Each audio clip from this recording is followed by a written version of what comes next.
So a few days ago I just watched the Death Note movie that was on Netflix. I wanted to do this review on it immediately afterwards, but I was still sort of on the outskirts of getting over the flu, so if I did the video then, all you would have heard every 5 seconds is me stopping to go so, you know, the whole phlegm at the back of the throat thing. But, feeling much better now, so I thought, well, now's a better time than ever. A little late to the party, but, yeah, whatever. Okay. First thing about this movie is that, it's not going to be as good as the anime, and by the way, Death Note is my all-time favorite anime. However, it's pretty obvious that this movie wasn't ever going to be as good as the anime, so if you are going to go into it with that mindset expecting to get that same vibe and connection from all the characters, it's not going to happen. With that being said, the movie in and of itself, I didn't actually mind. I didn't think it was that bad. What they did was they still took the general concept and idea of, you know, the Shimigami Ryuk throwing a Death Note down onto the human world, although they never actually really explained that so well in the movie, I mean. And then running with this concept whilst also changing a couple of other ideas.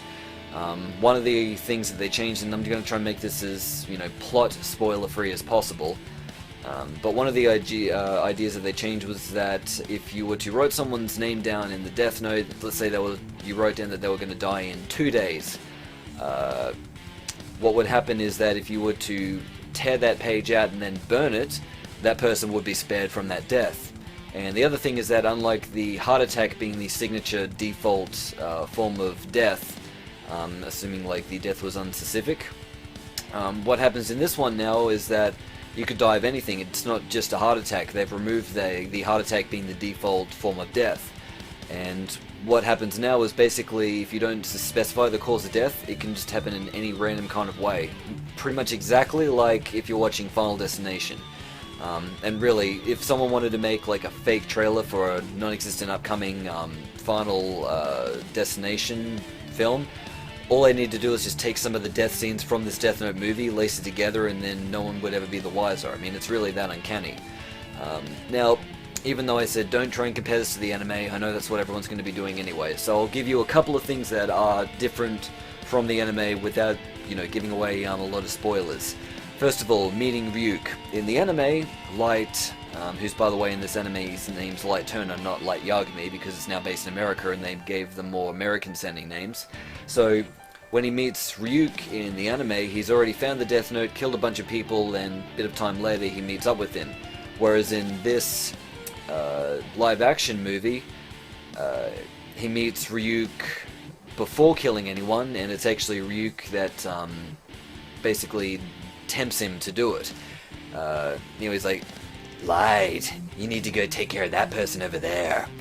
Oh, but, you know, I don't have a pen. I got a pen. Oh, thank you very much for your help. So yeah, Ryuk very much seems very, I guess, neutral, whereas he seems very much more sinister in this live action. And, of course, they got William Dafoe to voice him, which, great idea for the actor, by the way. With that being said, as far as actors go, the actor that portrayed L, an iconic anime character, they didn't really seem to, in my opinion, okay?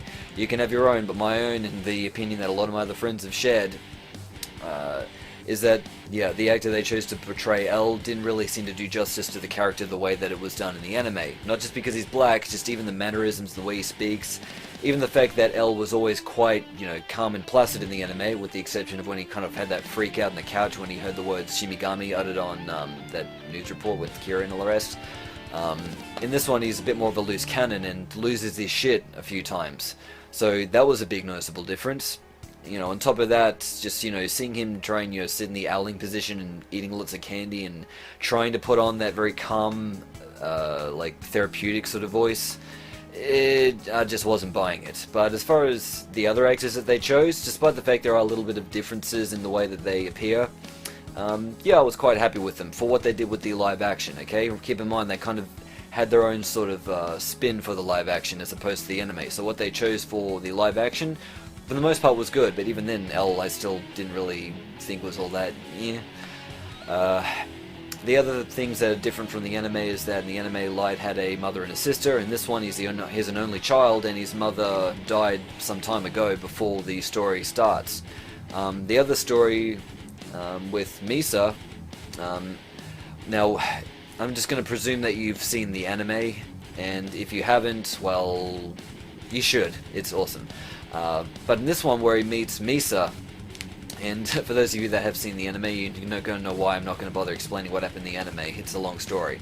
But in the live action, she's just another school student that he meets, and then when he finds out the power of the Death Note, he opens up to her, and then they become partners in crime, literally speaking. Although Misa in the anime was a very cute, sort of bubbly person, despite the fact that she was cynical and a little bit psychotic in her own way. Yeah, she was a bit more of just like an emo cunt in this live action. You know, she gets very stropping when she doesn't get her own way. I mean, it's actually, I heard some other person's review, which I read it, that it was a fun emo ride. And then I stopped and went, hang on. Yeah, you know, now that I think about it, you know, it is sort of arguable that a lot of this is like emo themed in a sense.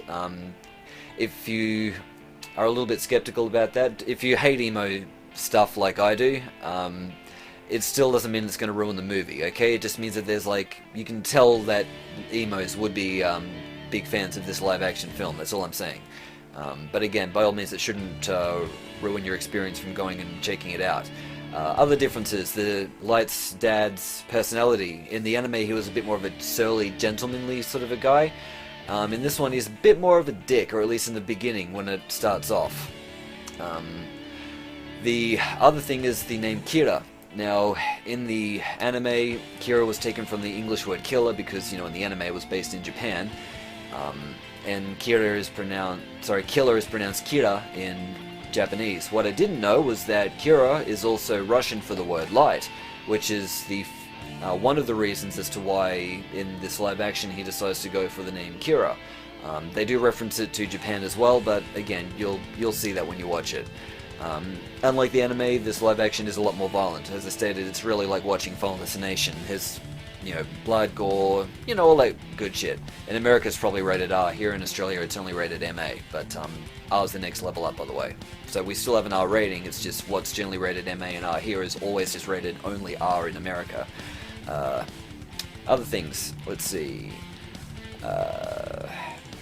The only other thing that I'm thinking of, I wrote down a bunch of stuff to talk about because I always forget about mentioning something when I'm doing one of these videos, so if I'm looking up to the side you'll know why. Yeah, the only other thing that I can talk about without giving any spoilers away would be, yeah, Ryuk's face. It's always in very clear light. Nope, that's not a pun to the main antagonist's name, by the way. But, you know, you can see it. His face is, in the live action, always, like, immersed in the shadow. So in a sense, because his character is a bit, you know, darker in personality, it makes more sense for him to be sort of in the shadow, you know, thus giving us that visual aid of being, you know, a darkened character. Yeah, all in all, they also had to remove characters that were in the anime, at least at this point. They left it open for a sequel, and there's some article I read about it, I'll link it in the description, where the director says if enough people watch this movie and want a sequel, then he'll do one. And I'm really hoping that happens, because I'd like to see where this journey continues on to. But as far as characters that they had to remove, Misa Shimigami Rem is non-existent, if that wasn't obvious by the fact that I mentioned they met at a school, and she had no knowledge of Death Notes or anything like that prior. So Rem isn't a character. A lot of other characters, obviously like Light's sister and mother, they had to remove. You know, other members that were working at the detective agency, such as Matsuda, and fucking forgot that other character's name, which makes me seem like a really shitty anime fan, but what the fuck ever, everyone has mind blanks. The guy that, you know, was working at the task force that had like the big sort of poofy sort of afro, and then later in the show he ends up sort of shaving it and getting short hair. Yeah, that guy, he's not in this. Watari is still along for the ride. Nia and Mello. Basically, in the anime, everyone who came about after L's death isn't in this live action. And it's no surprise that they needed to remove some stuff simply because this movie takes place over a course of an hour and 40 minutes, whereas the anime collectively in storyline I think was all up about, I'm guessing maybe about, I don't know, 10 hours or something like that, maybe a lot more. But still far more than an hour and 40 minutes. So anyway, that's just my little review on it. For the movie in and of itself, I really, you know, actually didn't mind it. I quite enjoyed it. And now I'm just going to mention another thing for people that don't care about spoilers. So if you're still going to watch the video, I'm going to give away massive spoilers, so stop watching the video now. Okay? You still here? Good. Alright. Spoilers, spoilers, spoilers. Last chance to leave if you don't want anything ruined. Alright. Here's the other thing that's different from the anime. Now, here's the characters that live in this live action. Light, Light's dad, and L. They all bit the dust in the anime. The characters that die is Watari, so that's still the same as the anime. And Misa actually dies. That I didn't see coming, but you know, that's a good thing. I mean, I actually don't mind it when they do like a live action adaptation of, you know, something from like a comic book or an anime or cartoon or whatever the hell it is, and do it differently. If I wanted something exactly like the original idea, then I would just stick with the original idea. I don't see why they need to keep on recycling that. They should be doing stuff and taking it in a new direction. But again, that's just my opinion. But I'm just stating why I didn't mind why they did that. So, and really, that's probably the biggest spoiler that I can give. Yeah. All in all, if I keep talking any more about it, I mean, I'm going to be just speaking about the entire plot of the film. When, you know, you can just go check it out for yourself. If you have Netflix, you know, that's where it's at. Go check it out. Or you could, you know, not download it and check it out that way. If you don't have Netflix, you know, not that you would do that anyway, because we don't download stuff as good Samaritans here, do we? No. Yeah, okay. Alright. Go check it out, or I'll put your name in my death note.